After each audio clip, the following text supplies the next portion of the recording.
All right. Now we come to the next video of structures. पिछले video में हमने क्या पढ़ा था कि अगर हमें एक साथ डिफरेंट टाइप का डेटा स्टोर करना हो तो हम स्ट्रक्चर्स लेते हैं, राइट? फॉर एग्जांपल, अगर मुझे नेम और फोन नंबर एक स्टूडेंट का एक साथ स्टोर करना है तो I will go for a structure. और कितने वेरिएबल्स डिक्लेयर करेंगे, दिस डिपेंड्स अपॉन कि कितने स्टूडेंट्स का डिटेल स्टोर करना है।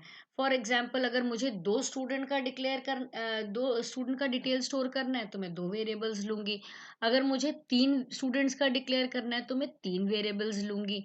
मुझे 5 का करना है तो मैं 5 वेरिएबल लूंगी। व्हाट अबाउट अगर मुझे 50 स्टूडेंट का स्टोर करना है, क्या मैं 50 वेरिएबल लूंगी? Is this a feasible idea? No. What will we take instead? We'll take an array of structures. ये टॉपिक अगर मैं टॉपिक से पढ़ाऊं कि मैं एरे ऑफ स्ट्रक्चर्स पढ़ाने जा रही हूँ तो it is a very difficult thing to comprehend कि ये एरे ऑफ स्ट्रक्चर्स क्या चीज़ है, right? But if you see this simple program, the concept is very very easy. Now let's begin with this program. फिर हम देखेंगे कि array of structures होता क्या है। The question says write a program to input the details of 10 students और bracket में लिखा है नेम एंड एज। जैसे ही हमने ये ब्रैकेट में नेम एंड एज देखा हम समझ गए कि स्ट्रक्चर का प्रोग्राम है, राइट? यानी हम एक स्ट्रक्चर बनाएंगे जिसके अंदर दो मेंबर एलिमेंट्स होंगे, एक नेम एंड एज। अब सवाल उठता है कि हम कितने स्टूडेंट्स का डिटेल स्टोर करना है, 10 स्टूडेंट्स का, राइट? तो 10 वेरिएबल तो लेंगे नहीं। तो इंस्टेड हम क्या करेंगे, हम एक S10 नाम का एरे ले लेंगे। जैसे हमें अगर 10 लोगों के मार्क्स स्टोर करने होते थे तो हम क्या लेते थे, एक इंटीजर एरे ले लेते थे, राइट? उसी तरह अगर मुझे 10 स्टूडेंट्स का डिटेल स्टोर करना है तो मैं एक स्ट्रक्चर का एरे ले लूंगी। That is the concept. All right. और फिर मुझे करना क्या है, मुझे उन स्टूडेंट्स के नाम बताने हैं जिनकी एज अबव 18 ईयर्स है। तो देखो, मैंने वॉइड मेन के अंदर जाके एक पहले तो स्ट्रक्चर बनाया। स्ट्रक्ट स्टूडेंट, कितनी चीजें स्टोर करानी है, नेम एंड एज। तो एक स्ट्रिंग लिया नाम के लिए और इंट एज नाम का एक वेरिएबल लिया एज के लिए। अब जैसे कि मैंने पिछले वीडियो में कहा था कि इसको देख के बिल्कुल नहीं पता चल रहा कि कितने स्टूडेंट्स का डिटेल स्टोर करेंगे। वो कब पता चलता है, जब हम वेरिएबल्स डिक्लेयर करते हैं, राइट? तो ये इस लाइन पे आते हैं। देखो, ये वेरिएबल डिक्लेरेशन है। अगर मुझे दो बच्चों का डिटेल स्टोर करना होता तो मैं ऐसे लिखती S1 S2। अगर मुझे तीन बच्चों का स्टोर करना होता तो मैं ऐसे लिखती S1 S2 S3। सिमिलरली चार का होता तो चार वेरिएबल्स। अब तो मुझे 10 स्टूडेंट का स्टोर करना है तो मैं क्या करूंगी, मैं एक एरे ले लूंगी S जिसमें 10 एलिमेंट्स की जगह बना दूंगी।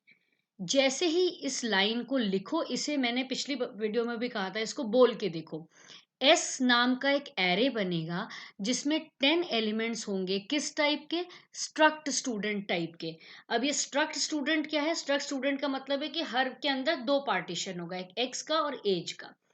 तो देखो, इस एरे का नाम क्या है, एस। कहाँ से कहाँ तक एलिमेंट्स होंगे, S0 से लेकर S9 तक। हर एलिमेंट के अंदर कितने पार्टीशन होंगे, दो, एक्स और एज। तो देखो, इस तरह की चीज कंप्यूटर की मेमोरी में बनेगी। आपको दिख रहा है, एक एरे बनता है S0 से S9 तक का। और हर एलिमेंट, देखो ये रहा पहला एलिमेंट, मैंने इसीलिए कलर से हाईलाइट किया है। पहला जो एलिमेंट है वो येलो कलर से मैंने हाईलाइट किया है, जस्ट टू शो कि ये एक एलिमेंट है जिसके अंदर दो पार्टीशन है, एक्स एज। सिमिलरली एक अगला देखो S1, उसके अंदर भी दो पार्टीशन है, एक्स एज। सिमिलरली S2 देखो, उसके अंदर भी दो पार्टीशन है, x age. And so on करते करते S9 में भी दो पार्टीशन है, एक्स एंड एज। तो ये जो क्वेश्चन है, ये एरे ऑफ स्ट्रक्चर, ये एक ऐसा एरे हमने बना दिया जिसका हर एलिमेंट स्ट्रक्चर टाइप का है। अच्छा, अगर मैं आपसे पूछूं what is an integer array, क्या आंसर दोगे? तुम बोलोगे कि an array that stores integer is called an integer array. वैसे अगर मैं पूछूं what is an array of structures, the answer is एक ऐसा एरे जो स्ट्रक्चर डेटा टाइप को स्टोर करता है, उसको एरे ऑफ स्ट्रक्चर कहते हैं। अब मैं ऊपर जाती हूँ उसके डेफिनेशन को दिखाने। An array of structures is a collection of multiple elements of structure data type। भाई, एक एरे तो मल्टीपल एलिमेंट्स का कलेक्शन होते ही है।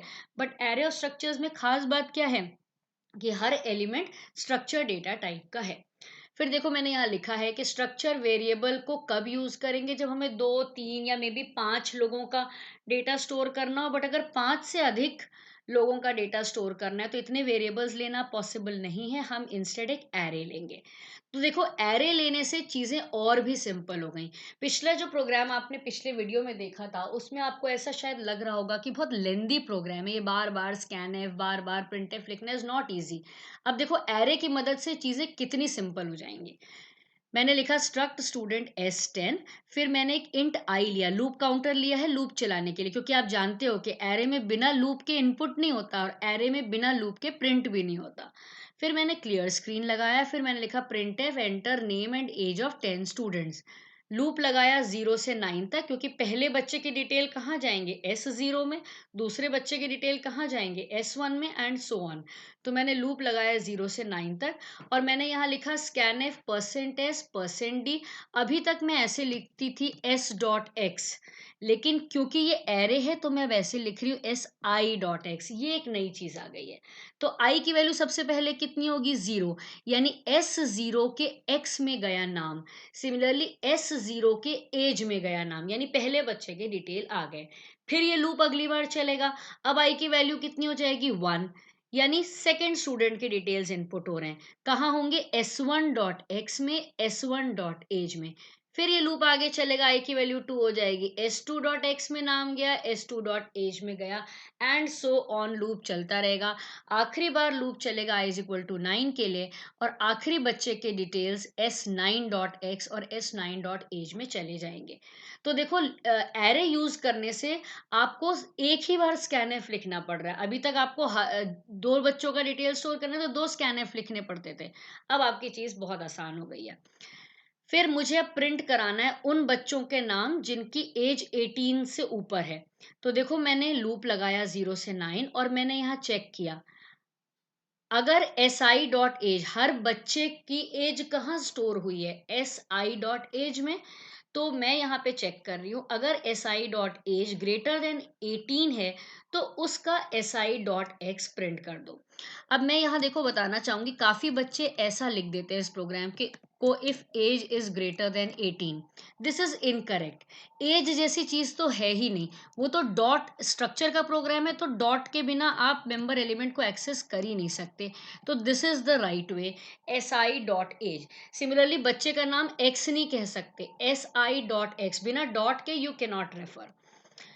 तो this is one of the program. अब नेक्स्ट प्रोग्राम देखते हैं। ये प्रोग्राम कहता है कि write a program to enter details of 30 employees, और ब्रैकेट में दिया है नेम आईडी सैलरी, और उन एम्प्लॉयज का नाम प्रिंट करना है जिनकी सैलरी मोर देन 50,000 है। देखते ही पता चल गया स्ट्रक्चर का क्वेश्चन है। अच्छा, कितने मेंबर एलिमेंट्स होंगे 3, क्योंकि नेम आईडी सैलरी स्टोर करना है। और कितने एम्प्लॉयज का स्टोर करना है 30 का, तो क्या हम वेरिएबल्स लेंगे? नो, हम क्या लेंगे? Array of structures. तो देखो मैंने सबसे पहले एक स्ट्रक्चर डिक्लेयर किया स्ट्रक्ट emp नाम से, उसमें 3 मेंबर एलिमेंट्स बनाए कैर x50 नाम के लिए, इंट आईडी को स्टोर करने के लिए, इंट सैलरी को स्टोर करने के लिए। उसके बाद क्योंकि 30 एम्प्लॉयज थे इसलिए मैंने एक एरे ऑफ स्ट्रक्चर्स डिक्लेयर किया, राइट। एरे है इसलिए मैंने एक लूप काउंटर लिया इंट आई, फिर मैंने क्लियर स्क्रीन लगाया, फिर मैंने कहा enter details of 30 employees. Loop लगाया 0 से 29 तक, स्कैनफ करा लिया नाम, आईडी एंड सैलरी। si.x, यहाँ पे एम्परसेंड लगेगा, ampersand si.id and ampersand si.sal। फिर printf करेंगे the employees who earn more than 50,000 r 0 से 29। चेक किया कि अगर ei.sal, क्योंकि हर एम्प्लॉय की सैलरी कहाँ जाती है ei.sal में, if ei.sal is greater than 50,000, print f कर दो उसके डिटेल्स।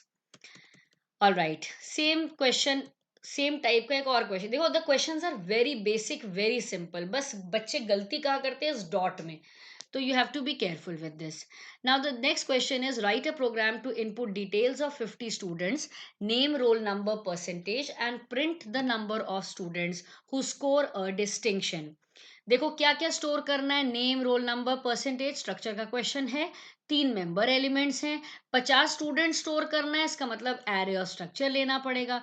और इस डिस्टिंक्शन का क्या मतलब है, वो जो 75 या 75 से ऊपर मार्क्स ला रहे हैं, ठीक। तो मैंने देखो एक स्ट्रक्चर डिक्लेयर किया स्ट्रक्ट स्टूडेंट नाम का, जिसके अंदर 3 मेंबर एलिमेंट्स भी हैं, char x50, int roll, int per, ये नाम के लिए, रोल नंबर के लिए, परसेंटेज के लिए। फिर मैंने स्ट्रक्ट स्टूडेंट S50 लिया है, ठीक।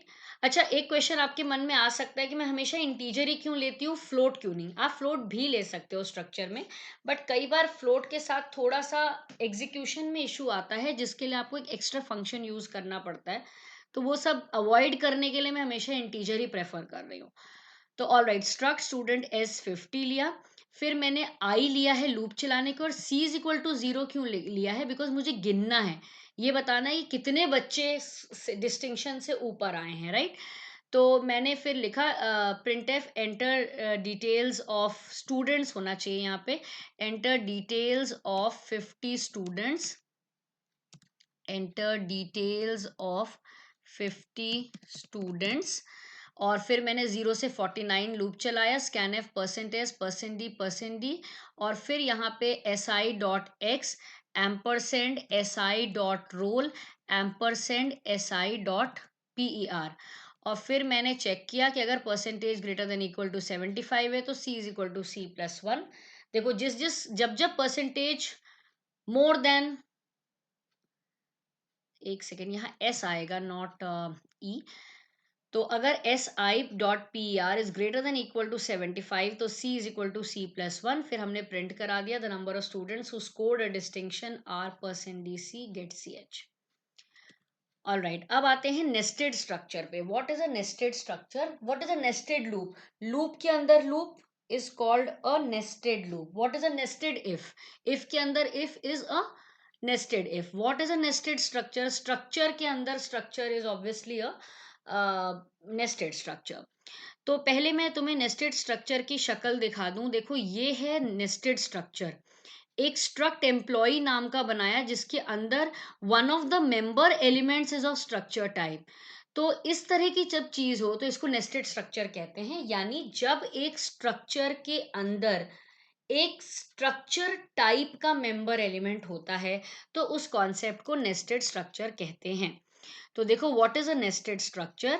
When a member element of a structure itself is of structure data type it is called a nested structure.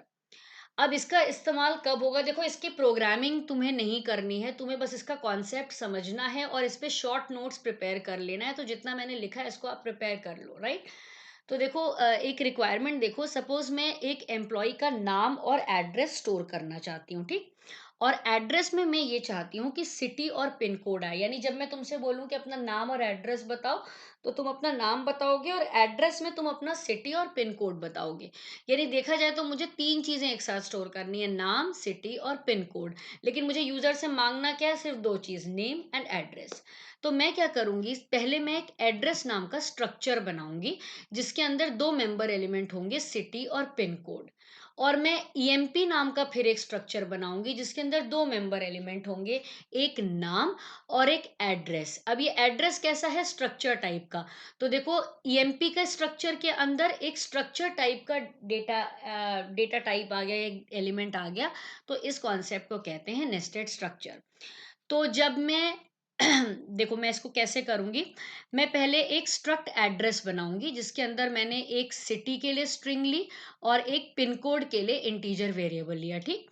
उसके बाद मैंने स्ट्रक्ट एम्प्लॉय नाम का एक स्ट्रक्चर डिक्लेयर किया जिसके अंदर 2 चीजें ली, एम्प्लॉय के नाम के लिए कैर नेम लिया और एम्प्लॉय के एड्रेस के लिए मैंने स्ट्रक्चर टाइप का वेरिएबल बनाया, स्ट्रक्ट एड्रेस ए। इस लाइन को पढ़ो, ए एक ऐसा वेरिएबल है जो स्ट्रक्ट एड्रेस टाइप का, यानी जब तुम ए में कुछ स्टोर कराओगे तो 2 चीजें स्टोर होंगी, सिटी और पिन कोड। अब मैंने एक एम्प्लॉय का डिटेल आपको स्टोर करा के दिखा भी दिया है, स्ट्रक्ट एम्प्लॉय ई अगर मान लो होगा तो ई के अंदर बेसिकली 2 चीजें होंगी, क्या क्या? एक नेम और एक ए। एम्प्लॉय का नाम कहाँ स्टोर होगा? ई डॉट नेम में। और उसका एड्रेस जब स्टोर कराओगे तो ई डॉट ए के अंदर जो डॉट सिटी है वहां पर सिटी स्टोर होगा और ई डॉट ए के अंदर जो डॉट पिन कोड है वहां जाके पिन कोड स्टोर होगा। तो देखो e dot name will store name of the employee, e dot a dot city will store the city of the employee, and e dot a dot pin code will store the pin code of the employee. Now comes how to initialize a structure. Suppose मैंने एक structure बनाया है EMP, जिसके अंदर 3 member elements है। देखो क्या क्या, नाम, आईडी और सैलरी।